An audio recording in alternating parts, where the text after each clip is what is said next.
Jane Eyre, obra de Charlotte Brontë, parte 6.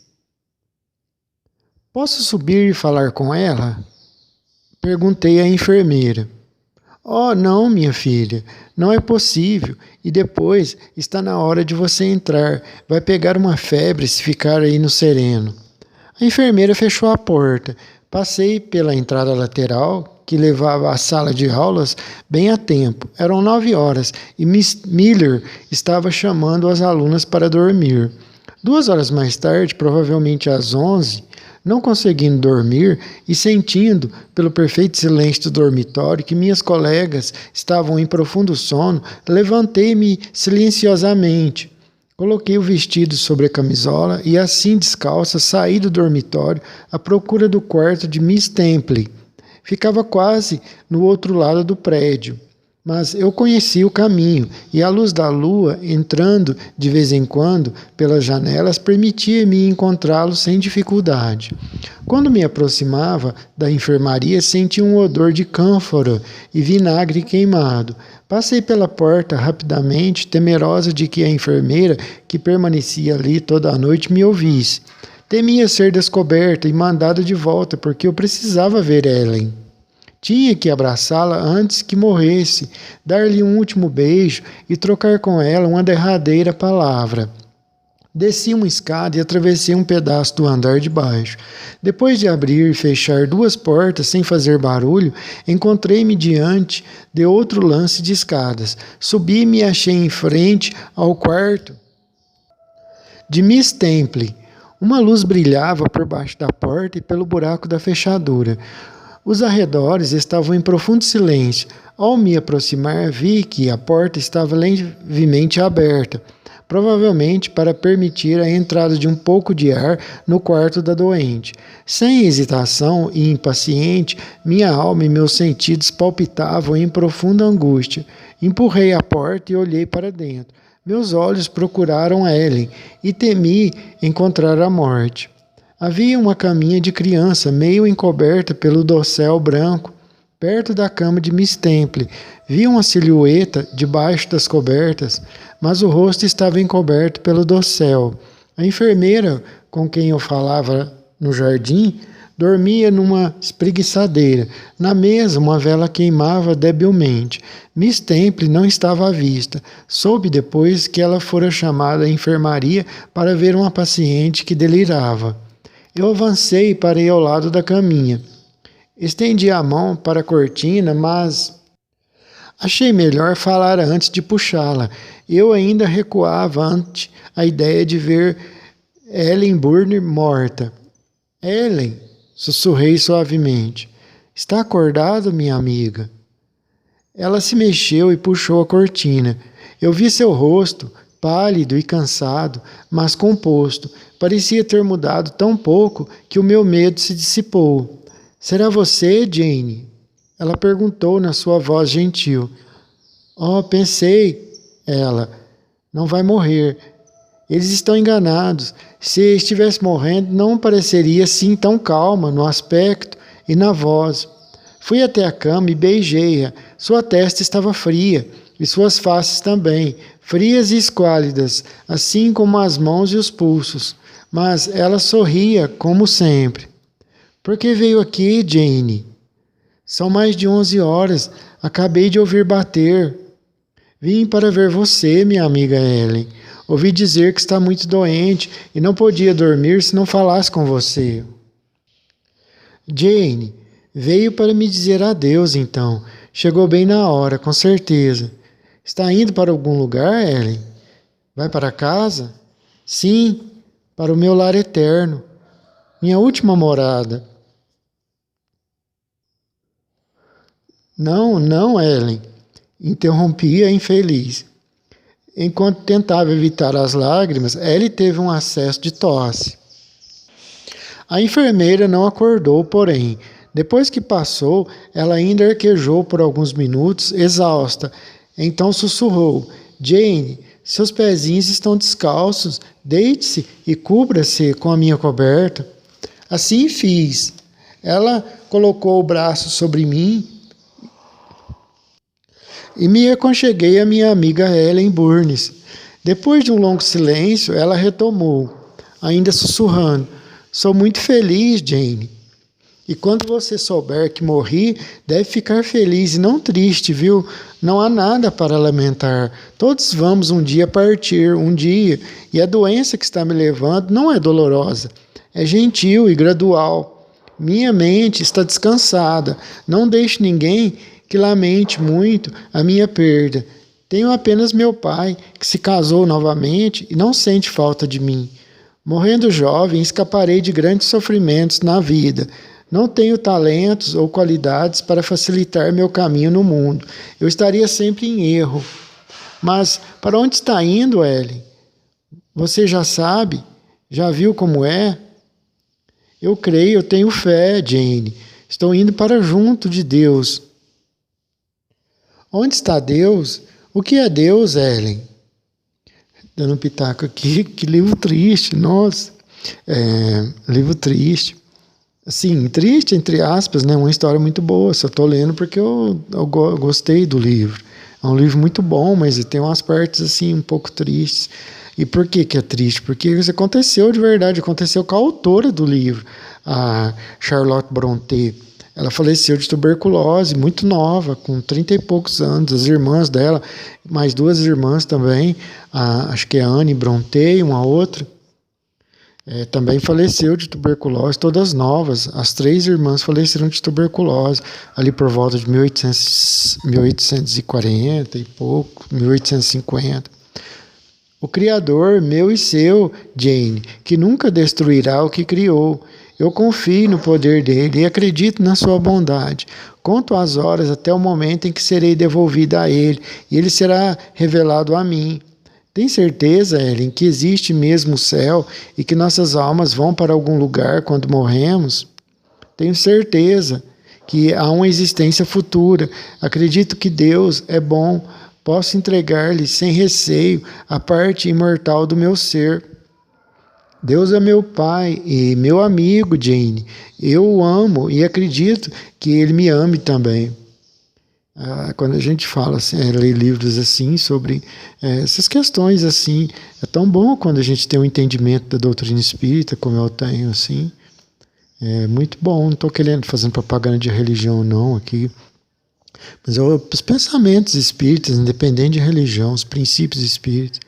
Eu vou vê-la de novo, Ellen. Quando eu partir também, você virá para o mesmo lugar de felicidade, Jane, porque é boa, será recebida pelo mesmo Pai poderoso e universal. Sem dúvida, querida Jane. Claro que a doutrina espírita tem uma outra forma de enxergar a passagem, né? Não é Deus que nos recebe assim de lá. E também temos que ter merecimento, temos que ser bons aqui, generosos, honestos, pelo menos honestos, justos, corretos, ter caráter, não passar a perna em ninguém, assim, para a gente, quando a gente partir, a gente não passar por dificuldades nessa transição e etc e tal. Os livros espíritas explicam bem isso, os livros de Chico Xavier, os livros de Allan Kardec. Fiz outra pergunta, mas apenas em pensamento. Onde ficará esse lugar? Será que existe? E apertei os braços em torno de Ellen. Ela me parecia mais querida do que nunca. Sentia que não poderia deixá-la ir. Meu rosto estava escondido em seu pescoço. Ela disse então, no seu tom mais doce: como me sinto bem, Jane. Este último acesso de tosse me deixou um pouco cansada. Acho que vou dormir. Mas não vá embora, Jane. Gosto de ter você por perto de mim. Vou ficar com você, querida Ellen. Ninguém vai me tirar daqui. Está aquecida, querida? Me perguntou Ellen. Sim. Boa noite, Jane. Boa noite, Ellen. Ela me beijou e eu a beijei, e ambas pegamos no sono. Quando acordei, já era dia e havia um movimento pouco habitual. Olhei para cima, estava nos braços de alguém. A enfermeira me segurava e estava me carregando pelo corredor de volta ao dormitório. Não fui repreendida por deixar a minha cama e dormir ao lado da minha querida amiga Ellen Burns. As pessoas tinham mais em que pensar. Ninguém respondeu às minhas inúmeras questões, Mas 1 ou 2 dias depois, eu soube que Miss Temple, retornando ao seu próprio quarto ao amanhecer, me encontrara deitada na pequena cama, meu rosto apoiado no ombro de Ellie, meus braços rodeando seu pescoço. Eu estava dormindo e Ellen estava morta. Seu túmulo está no cemitério da igreja. Durante 15 anos após a sua morte, ficou coberto apenas por um montículo de grama. Mas agora uma placa de mármore cinza marca o lugar, com seu nome e a palavra Resurgam. Resurgam. Eu renascerei, em latim no original. Resurgam. Até aqui recordei em detalhes os eventos da minha insignificante existência. Dediquei quase todos os capítulos aos 10 primeiros anos da minha vida, mas esta não pretende ser uma autobiografia comum. Só me permite invocar a memória quando sei que as suas respostas possuíam algum grau de interesse. Portanto, vou avançar 8 anos sem muito a dizer. Apenas algumas linhas são necessárias para manter a sequência da história. Quando a febre tifoide completou sua missão de devastar Lowood, gradualmente desapareceu. No entanto, a virulência do surto e o número de vítimas já haviam despertado a atenção pública sobre a escola. Fez-se um inquérito sobre a origem do flagelo e, pouco a pouco, se tornaram públicos vários fatos que despertaram um clamor de indignação geral. A natureza insalubre do local, a quantidade e qualidade da comida das crianças, a água salobra e fétida utilizada na preparação da comida, as roupas e acomodações deploráveis, tudo isso foi descoberto, e a descoberta produziu um resultado mortificante para o Monsenhor Brocknews, mas benéfico para a instituição. É que eu estava dizendo no outro capítulo que eu li aí para trás. Esse vagabundo aí desse Monsenhor Brocknews, que não é o nome dele, Brocknews, eu falo Brocknews porque eu não consigo nem pronunciar o nome do maldito, é um monte de letra aqui que não dá nem para pronunciar. K, L, H, T, um monte de vogais aqui. Vogais, me deu um branco agora aqui. Mas não é Brocknews, é outro nome. O nome dele é um nome, acho que em alemão. Aí daí, então, o que eu estava falando, ele falava esse Monsenhor Brocknews, entre aspas, que isso era para fortificar as meninas, para deixá-las fortes na fé, isso e aquilo eu falava. Isso eu falei nos outros capítulos, né, com os meus pitacos aí no livro. Jesus não queria isso jamais.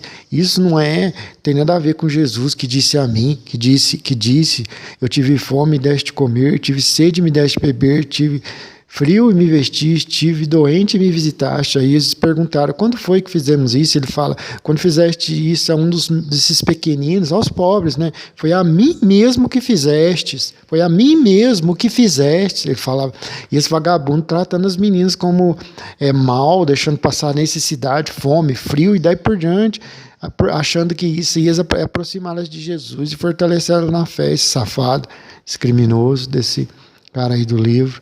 É isso que eu estava falando antes, não tem nada a ver com fé em Jesus, mortificações, flagelar o nosso corpo, esse negócio de pagar promessa, andar 10 não, né, entre aspas, andar 500 metros de joelho, arrebentar todo o joelho. Quem em sã consciência acha que Jesus quer isso? O que Jesus quer? A única coisa que ele quer, a única, sabe qual que é? A única, sabe? É que você tenha caráter, que você seja digno, honesto, que você tenha vergonha, brio, que você seja honesto, que você vê uma pessoa passando necessidade, mesmo que você não possa ajudar, que você tenha compaixão daquela pessoa que está passando fome, uma mãe que está com filhos com doenças, não tem como pagar uma consulta para o médico, você se compadecer daquela mãe, se você puder ajudar, ou pelo menos compadecer, tem compaixão. A única coisa que Jesus quer de nós é isso, que nós sejamos honestos, dignos e caridosos e bondosos para com os nossos semelhantes. Eu tive sede, me deste beber, tive fome, me deste comer, tive frio e me vestiste, estive doente e foste me visitar. Senhor Jesus, quando foi que vos vimos com essas necessidades e vos ajudamos todas as vezes que fizeste essas coisas a um desses pobres pequeninos? Foi a mim mesmo que fizeste. Jesus falou, é isso que Jesus quer de nós. Isso, se você não tem condições de ajudar uma pessoa, você ser honesto no seu dia a dia, você se levantar num ônibus para uma idosa sentar, você ter compaixão do seu semelhante, já é importante. Você ser digno, ter caráter, gostar das coisas certas, não gostar de safadeza, não gostar de não passar a perna em ninguém, enganar as pessoas, como se diz, e daí por diante, você ser correto, ser uma pessoa honesta, digna. E se um dia pudesse, um dia estiver sobrando um dinheiro, se puder ajudar as pessoas, é só isso que Jesus quer de nós, não quer mais nada. Muitas pessoas ricas e benevolentes da região fizeram generosas contribuições para a construção de um prédio mais conveniente e melhor localizado.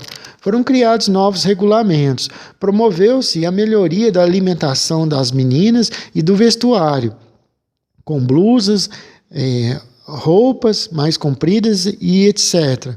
Os fundos da escola foram confiados à administração de um comitê. Monsenhor Brocknews, que não poderia ser ignorado devido à sua riqueza e conexões familiares, permaneceu no posto de tesoureiro, mas passou a ser ajudado nessa tarefa por cavalheiros de mente mais aberta e com um coração mais generoso. Seu cargo de administrador também era compartilhado por aqueles que sabiam como combinar bom senso com rigor, conforto com economia, compaixão com honradez. A escola, assim aprimorada, tornou-se em breve uma instituição verdadeiramente útil, nobre e cristã. Depois dessa reforma, permaneci como interna dentro dos seus muros por 8 anos. 6 como aluna e depois como professora, e em ambas as condições do meu testemunho do valor e importância da instituição. Durante esses 6 anos, minha vida foi a mesma, mas não era infeliz, porque não era inativa. Tinha ao meu alcance os meios para obter uma excelente educação. Os meus maiores incentivos eram o gosto pelo estudo de algumas disciplinas e o desejo de distinguir-me em todas, além do grande prazer de agradar as minhas professoras, especialmente aquelas que eu mais gostava. Servi-me amplamente das vantagens que me foram dadas. Tornei-me a primeira aluna da classe mais adiantada, então fui investida no cargo de professora, que desempenhei com zelo durante 2 anos. Ao fim deste tempo, no entanto, eu mudei. Miss Temple, apesar de todas as mudanças, continuou como superintendente do internato. Devo aos seus ensinamentos a maior parte do que sei. Sua amizade e companhia foram o meu contínuo consolo. Ela esteve ao meu lado no lugar de mãe, mestra e, nos últimos tempos, companheira. Nessa época, ela se casou e foi morar com o marido, um pastor, homem excelente, quase merecedor de uma esposa como ela, num condado distante, e assim perdi sua companhia. Desde o dia em que ela partiu, não fui mais a mesma. Com ela, partiam todos os sentimentos estáveis, a ligação que, de alguma forma, tinha feito de Lowood o meu lar. Eu havia absorvido um pouco da sua natureza e muitos dos seus hábitos. Meus pensamentos eram mais harmoniosos, sentimos mais controlados, tornaram-se meus companheiros, sentimentos. Fizera um pacto com a ordem e o dever. Vivia tranquila e creio que até contente, aos olhos dos outros e até mesmo aos meus.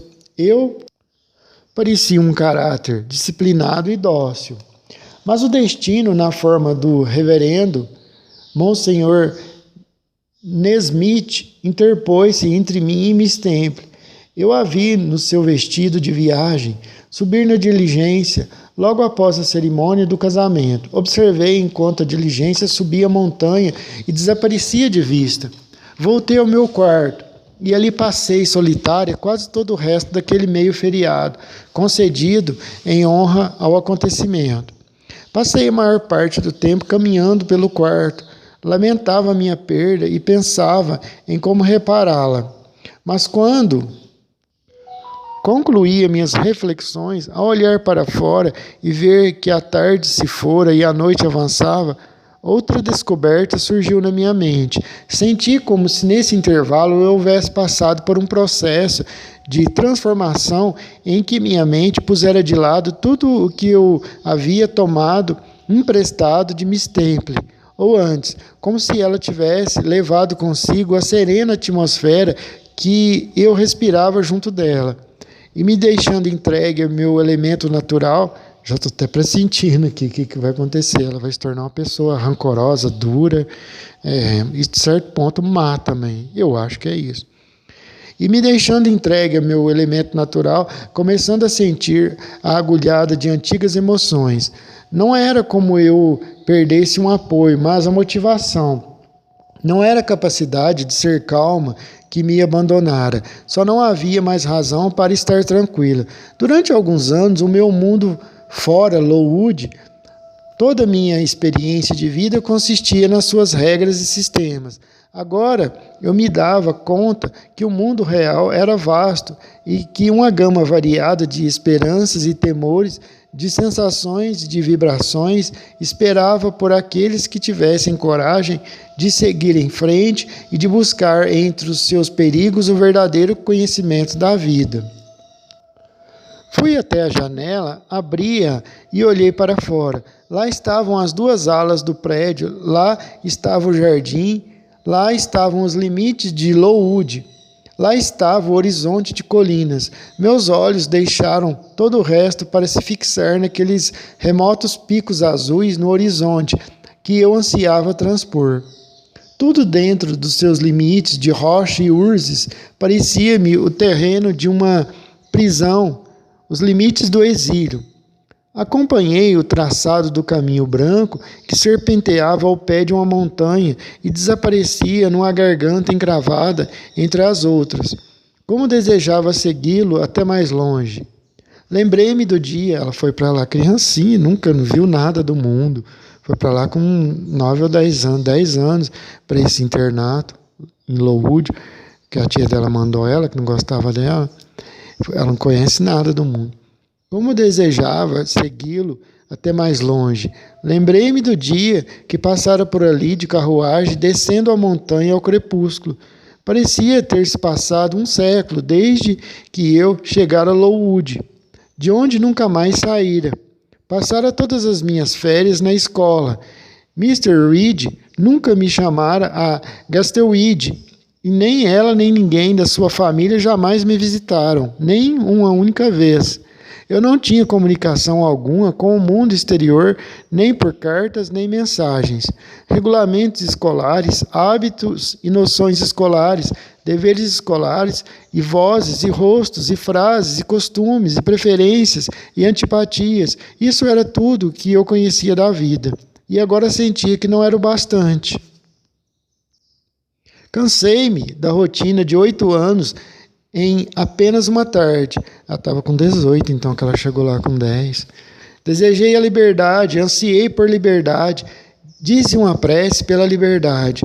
Tive a sensação de que ela se desfazia ao vento que soprava fracamente. Abandonei-a e fiz uma humilde súplica. Pedi por mudança, por estímulo. Este pedido também pareceu dissolver-se no espaço indistinto. Então, exclamei, meio desesperada: conceda-me pelo menos alguma outra servidão. Neste momento, tocou o sino para a ceia, chamando-me ao andar de baixo. Não tive liberdade para retomar a cadeia interrompida dos meus pensamentos até a hora de dormir. Mesmo então a professora, que dividia o quarto comigo, manteve-me longe do tema com uma prolongada conversa sobre trivialidades. Como eu desejava que o sono a silenciasse. Tinha a impressão que, se eu pudesse retornar à ideia que me ocorrera quando estava na janela, mais cedo, alguma coisa útil e inventiva surgiria para o meu alívio. Por fim, Miss Grace começou a ressonar. Era uma galesa pesadona, mas até agora seus esforços nasais sempre haviam sido encarados por mim apenas como um transtorno. Nessa noite, porém, saudei aqueles primeiros sons com satisfação. Estava livre de interrupções. Meus pensamentos, meio apagados, retornaram imediatamente. Uma nova servidão. Há alguma coisa aí, disse a mim mesma mentalmente, bem entendido, não falava em voz alta. Sei que há.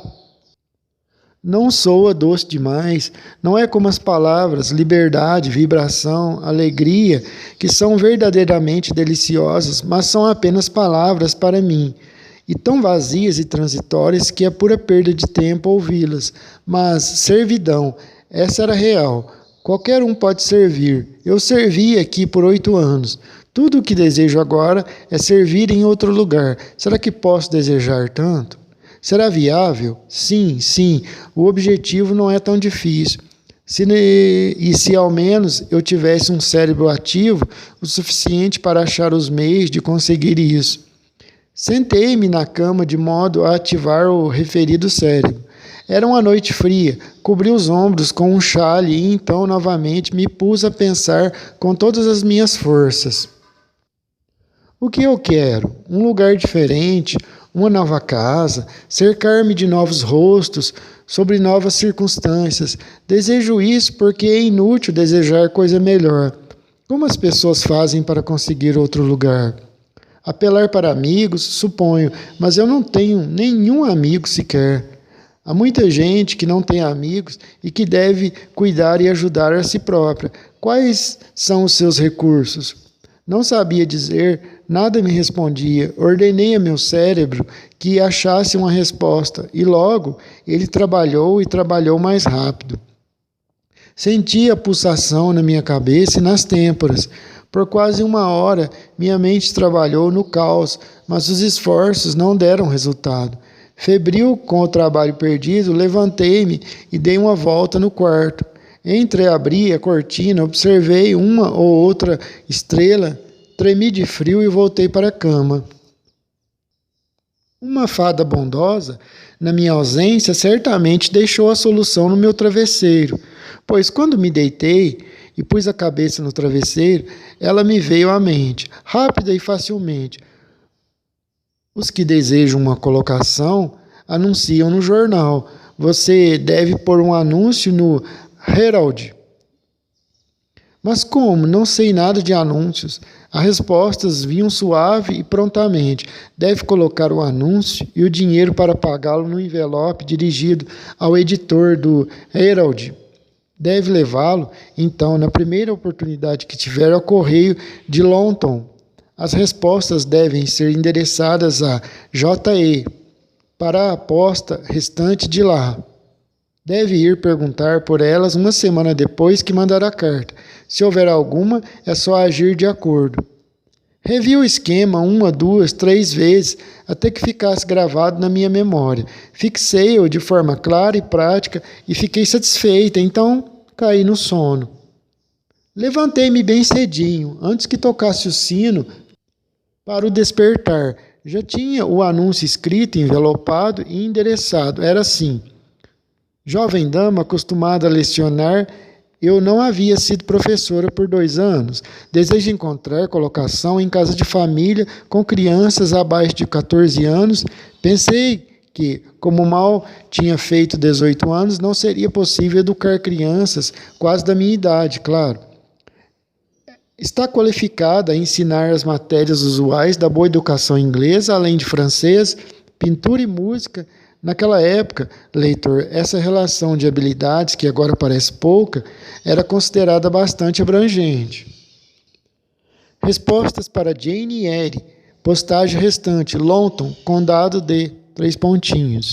Esse documento ficou trancado na minha escrivaninha o dia todo. Após o chá, pedi licença à nova superintendente para ir a London, para resolver alguns encargos para mim e 1 ou 2 para as minhas colegas professoras. A permissão foi rapidamente concedida e eu fui.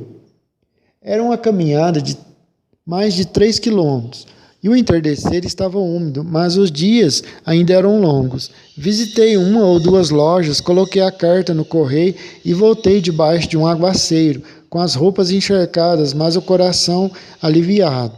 A semana seguinte me pareceu interminável. Finalmente chegou ao fim, no entanto, com todas as coisas mundanas. E, uma vez mais, ao entardecer de um agradável dia de outono, encontrei-me caminhando pela estrada de Longton. Era um caminho pitoresco, a propósito, acompanhando o regato e as doces curvas do vale, mas nesse dia eu pensava mais nas cartas, que podiam não estar me esperando no vilarejo, que nos encantos da pradaria ou das águas. Minha tarefa, declarada nessa ocasião, era tirar as medidas para um novo par de sapatos. Assim, desincumbi-me primeiro dessa tarefa e depois segui pela quieta e limpa ruazinha do sapateiro até o correio. Era dirigido por uma velha senhora que usava óculos de chifre no nariz e luvas pretas nas mãos. "Há alguma carta para Jane Eyre?" perguntei. Ela me observou por sobre os óculos, então abriu uma gaveta e remexeu-lhe conteúdo por longo tempo, tão longo que a esperança começou a me abandonar. Por fim, segurando um envelope diante dos óculos, por quase 5 minutos, entregou-me o documento por sobre o guichê, acompanhando o gesto com outro olhar inquisitivo e desconfiado. Este dirigido a Jane Eyre. "Só tem uma?" perguntei. "Não tem nenhuma outra", disse ela. Então meti o envelope no bolso e me dirigi para casa. Não podia abri-la ali. O regulamento me obrigava a estar de volta até às 8 horas da noite e já eram mais de 7h30. Quando cheguei, tinha várias obrigações me esperando. Devia acompanhar as meninas enquanto faziam as lições, depois era minha vez de ler as preces e levá-las para a cama. Então eu tinha que cear com as professoras. Quando finalmente me retirei para o quarto, ainda tinha companhia da inevitável Miss Grace. Havia apenas um toco de vela no candelabro e temi que ela falasse até que a vela queimasse inteiramente. Para minha sorte, todavia, apesar da ceia que ela devorara, surtira um efeito soponífero. Já estava roncando antes que eu terminasse de me despir. Restava ainda 1 polegada de vela. Peguei a carta, o lacre continha F. Quebrei-o. O conteúdo era breve. "Senhorita J.E., que anunciou no Herald de quinta-feira passada possuir as qualidades mencionadas e, se tiver em condições de fornecer referências satisfatórias quanto a caráter e competência, oferece-se uma colocação onde há apenas uma aluna, uma menina de 10 anos de idade, salário de 30 libras por ano. Pede-se a Jane Eyre que mande referências, nome, endereço e todos os detalhes para Fairfax, Thornfield, perto de Millcote, condado de 3 pontinhos. Examinei longamente o documento. A letra era antiquada e um tanto irregular, como a de uma senhora idosa. Essa circunstância me agradou. Senti um medo muito grande de que, agindo por minha própria conta e segundo meu discernimento, pudesse cair em alguma cilada, sei lá. E, acima de tudo, desejava que o resultado de meus esforços fosse algo respeitável, apropriado. Senti que uma senhora idosa não era algo ruim no negócio que eu tinha em mãos. Fairfax via num vestido preto e véu de viúva. Fria, talvez, mas não indelicada. Um modelo da antiga respeitabilidade inglesa. Thornfield, sem dúvida, era o nome da sua residência, um lugar limpo e ordeiro. Eu estava certo, mas talvez falhasse em imaginar corretamente todas as premissas. Millcote, condado de 3 pontinhos. Busquei nas minhas lembranças o mapa da Inglaterra. Sim, agora via o condado e a cidade. Ficava a 100 quilômetros de Londres, do que o lugar remoto em que eu vivia, o que para mim era uma recomendação. Ansiava por ir a lugares onde houvesse vida e movimento. Milcote era uma grande cidade industrial, um lugar agitado, sem dúvida. Melhor assim, pelo menos seria uma mudança completa. Não que a minha imaginação fosse muito atraída por altas chaminés, casas altas, prédios, nuvens de fumaça, mas imaginava eu, Thornfield, provavelmente deve ficar a uma boa distância da cidade. Neste momento, o pavio do candeeiro acabou. Não havia mais luz no quarto. No dia seguinte, novas providências tinham que ser tomadas. Meus planos não podiam mais ficar confinados em minha cabeça. Devia partilhá-los para que pudesse ter sucesso. Solicitei e obtive uma audiência com a superintendente no recreio do meio-dia. Disse-lhe que tinha a possibilidade de obter uma colocação com um salário que era o dobro do que recebia em Lowood, onde ganhava apenas 15 libras por ano. Pedi-lhe que falasse por mim com Monsenhor Brocknews ou com alguém do comitê e perguntasse se podia mencioná-lo como referência. Ela amavelmente concordou em servir de intermediária. No dia seguinte, expôs o assunto ao Monsenhor Brocknews, que disse que deviam escrever a Mr. Reed, pois era minha tutora oficial. Um bilhete foi enviado à minha tia, que respondeu dizendo que eu podia fazer o que eu quisesse, pois há muito tempo desistira de interferir nos meus negócios e na minha vida. Esse bilhete foi apresentado a todos os membros do comitê e, finalmente, após o que me pareceu a mais aborrecida demora, deram-me licença para procurar outra colocação melhor, se desejasse. Forneceram-me uma declaração de que eu sempre me conduzira corretamente, tanto como aluna quanto como professora em Lowood, e um atestado de bom caráter e da minha capacidade assinado pelos inspetores da instituição.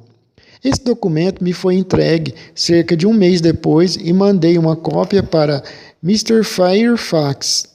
Recebi a resposta da dama, dizendo-se satisfeita e fixando um prazo de 15 dias para que eu assumisse o cargo de governanta em sua casa. Comecei a ocupar-me com os preparativos, e a quinzena passou rapidamente. Não tinha um guarda-roupa muito grande, embora fosse adequado às minhas necessidades. O último dia foi suficiente para arrumar o meu baú, o mesmo que trouxera de Gasterid 8 anos atrás. Amarrei e etiquetei o baú. Em meia hora chegaria o carregador para levá-lo a Longton, para onde eu mesma devia me dirigir muito cedo na manhã seguinte para pegar a diligência. Escovei meu vestido de viagem preto, preparei o chapéu, as luvas e o agasalho para as mãos. Olhei todas as gavetas para ver se não esquecera de nada, e não havendo nada mais a fazer, sentei-me e tentei descansar. Não consegui. Embora tivesse ficado de pé o dia todo, não conseguia descansar. Estava muito excitada. Uma fase da minha vida se encerrava hoje e outra começava amanhã. Era impossível dormir nesse intervalo. Devia permanecer em ardente vigília enquanto essa mudança acontecia. Mias, disse uma criada que me encontrou no saguão, vagando como uma alma penada. Tem uma pessoa lá embaixo que quer lhe falar.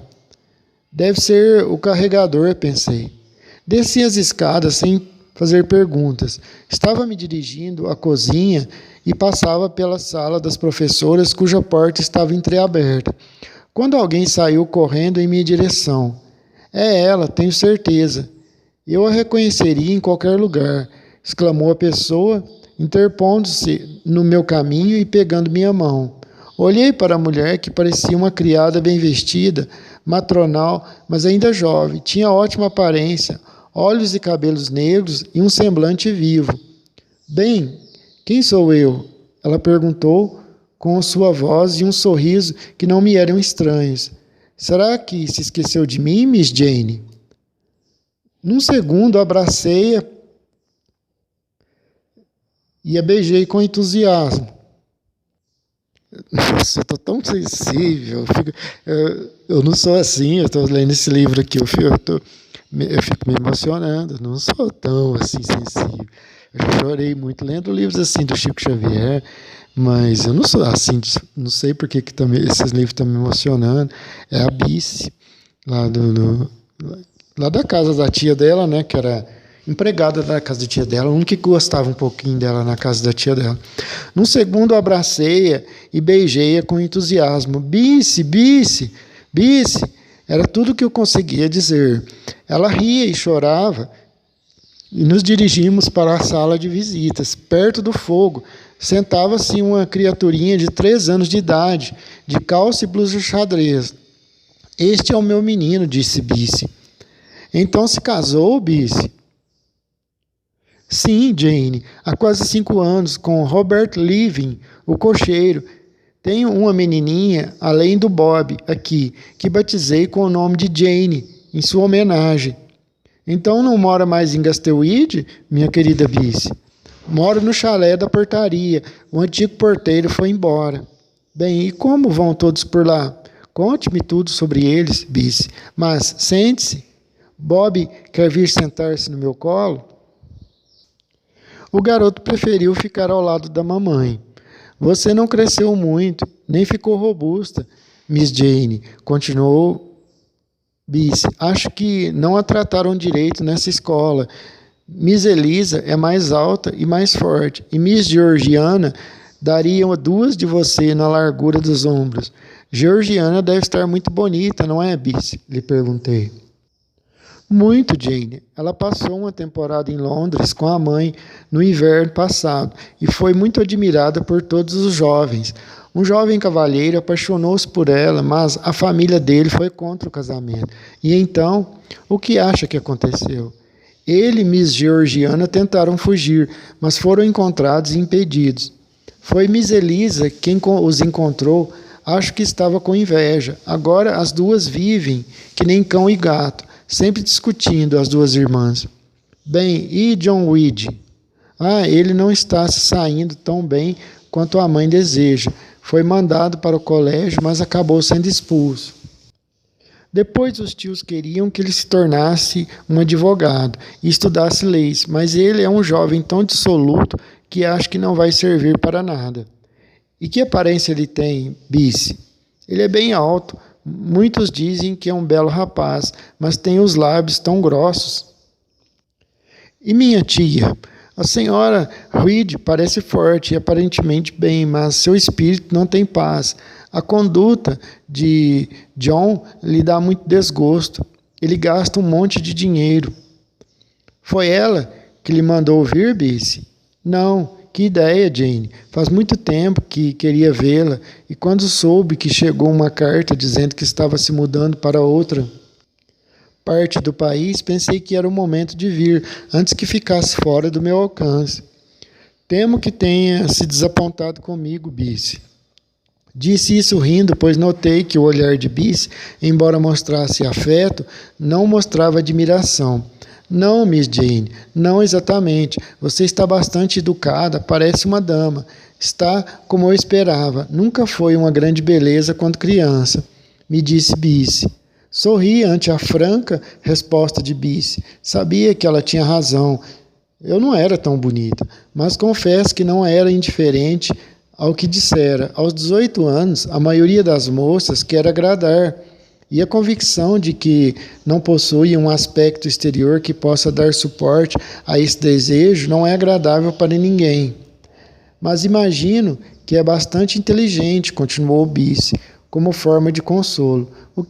O que sabe fazer? Toca piano, Jane? Que sinceridade aguda, tá louco. Sinceridade até meio cruel até. Um pouco, Bice. Havia um piano na sala. Bice foi até ele e abriu. Depois me pediu que tocasse uma melodia. Toquei 1 ou 2 valsas e ela ficou encantada. As 2 senhoritas, Weed, não tocam tão bem, disse ela, exultante. Eu sempre disse que a senhorita iria passar na frente das irmãs nos estudos. E sabe pintar também, Jane? Essa pintura sobre a lareira é trabalho meu, Bice. Era uma aquarela representando uma paisagem. Eu a dera de presente à superintendente para agradecer sua amável mediação perante o comitê. Ela mandara emoldurar e colocar um vidro. Nossa, Jane, que linda! É tão linda quanto qualquer das pinturas do professor de Miss Elisa. Sem falar nas duas moças, que nem podem se comparar a você. Aprendeu francês? Sim, Bice, leio e falo francês. E sabe bordar em musselina e tela? Sei sim, Bice. Ah, é uma verdadeira dama, Jane. Eu sabia que seria. Vai conseguir se sair bem, quer seus parentes saibam ou não. Mas há uma coisa que quero lhe perguntar. Alguma vez soube notícias dos parentes de seu pai, os Eyre? Jamais, Bice. Bem, Jane, sabe que Mr. Reed sempre disse que eles eram uns pobretões, desprezíveis. Pode ser que sejam pobres, mas não são tão nobres quanto os Reed. Um dia, há quase 7 anos, um certo Mr. Eyre veio a Gastewood perguntando por você, Jane. Mr. Reed então disse que você estava na escola, a 80 quilômetros dali. Ele ficou muito desapontado, pois não podia se demorar. Ia embarcar para o exterior num navio que sairia de Londres dali a 1 ou 2 dias. Parecia um verdadeiro cavalheiro, Jane, e acho que era irmão do teu pai, seu tio, talvez. Para que país ele estava indo, Bice? Uma ilha distante, milhares de quilômetros, onde fazem vinho. O mordomo foi quem falou. Ilha da Madeira? Eu sugeri. Sim, Jane, como sabe, é essa. O nome é esse mesmo. Então ele partiu, Bice? Sim, não ficou muito tempo na casa. A senhora foi muito altiva com ele. Chamou depois de comerciante desonesto. O meu Robert acredita que ele é um comerciante de vinhos. Provavelmente, respondi, ou talvez um representante ou agente de um mercador de vinhos. Bice e eu ainda conversamos por 1 hora sobre os velhos tempos, até que ela foi obrigada a partir. Na manhã seguinte, ainda a vi de novo, enquanto esperava a diligência em Longton. Nos despedimos finalmente na porta de Brockrush Arms. Cada uma tomou seu rumo. Nos despedimos finalmente. Cada uma tomou seu rumo. Ela dirigiu-se para perto de Lowood, onde pegaria o transporte para Gastewood. Eu tomei o veículo que me levaria às minhas novas obrigações e a uma nova vida, nos desconhecidos arredores de Millcote. Um novo capítulo num livro é como um novo ato numa peça teatral. E desta vez, quando eu levantar a cortina, leitor, deve imaginar que está num quarto na hospedaria George, em Millcote.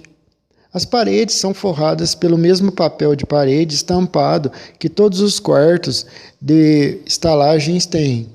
Possui o mesmo carpete, o mesmo mobiliário, os mesmos ornamentos sobre a lareira, as mesmas gravuras, incluindo um retrato de George III e outro do príncipe de Gales, e uma representação de morte de Rolfe. Tudo isto pode ser visto à luz de uma lamparina a óleo que pende do teto e ao clarão do excelente fogo junto ao qual estou sentada de capa e chapéu. Minha sombrinha e o agasalho estão sobre a mesa. Estou tentando me aquecer para espantar o frio e o entorpecimento contraídos em 16 horas de exposição à crueza de um dia de outono.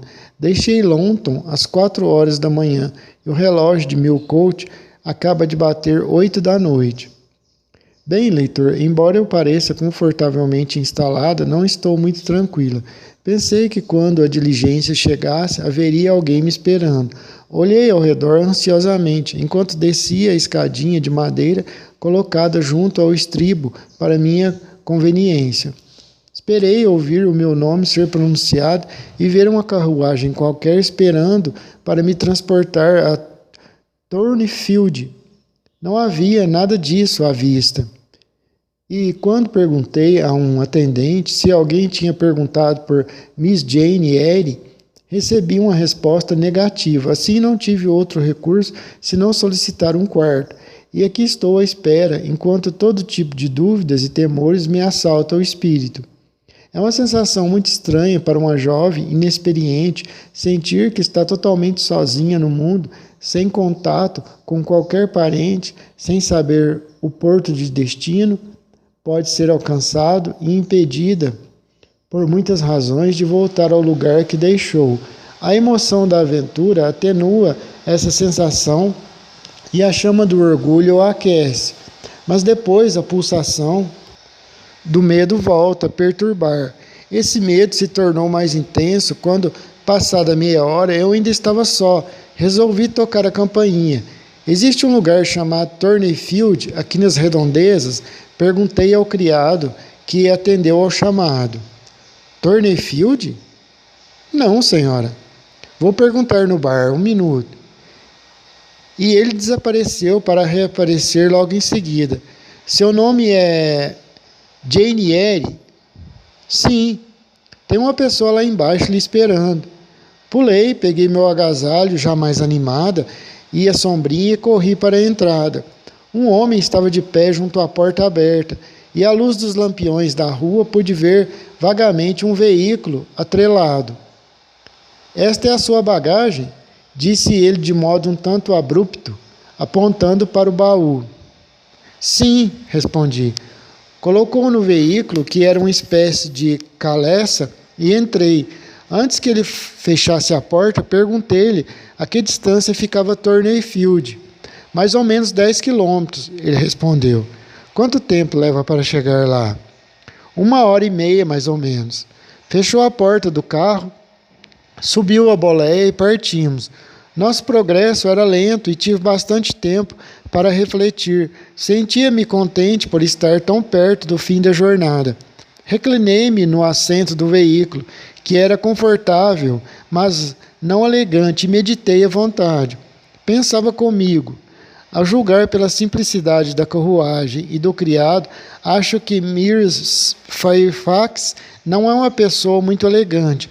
Melhor assim, só uma vez vivi no meio de pessoas elegantes e fui muito infeliz. Será que ela vive só apenas com essa menina de 10 anos? Se for assim, e se ela for um pouquinho amigável, certamente nos daremos bem.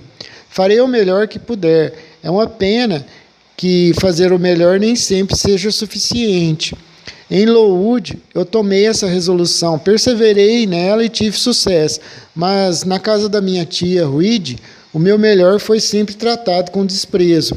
Peço a Deus que Mr. Fairfax não seja uma segunda Mr. Reed.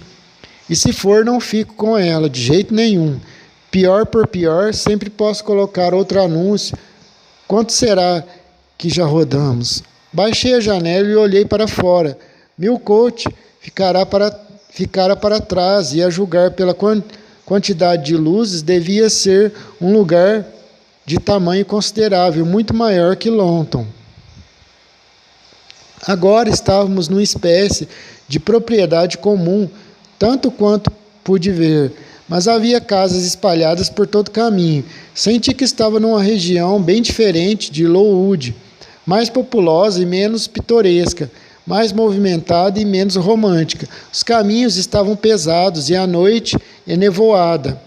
O condutor deixou o cavalo trotar na maior parte do caminho, e a 1h30 se esticou para 2, pelo menos. Por fim, ele voltou-se no assento e disse: "A senhora não está muito longe de Thornfield agora." Olhei para fora de novo. Passávamos por uma igreja. Vi sua torre larga e baixa contra o céu. O sino batia o quarto de hora. Vi também uma estreita galáxia de luzes numa colina, assinalando um vilarejo ou aldeia. 10 minutos depois, o cocheiro desceu e abriu um portão. Passamos e o portão se fechou às nossas costas. Subimos lentamente uma rampa e chegamos à frente de uma ampla casa. A luz de um candeeiro filtrava-se pela cortina de uma janela em arco.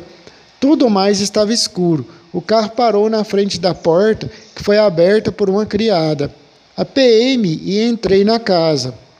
Por aqui, por favor, madame", disse a moça. Eu segui através de um saguão rodeado de portas altas. Ela conduziu-me a uma sala duplamente iluminada pelos candeeiros e pela lareira, o que a princípio me ofuscou pelo contraste com a escuridão. a que meus olhos tinham se habituado nas últimas 2 horas durante a viagem. Quando consegui enxergar, no entanto, encontrei-me diante de um quadro agradável e delicioso.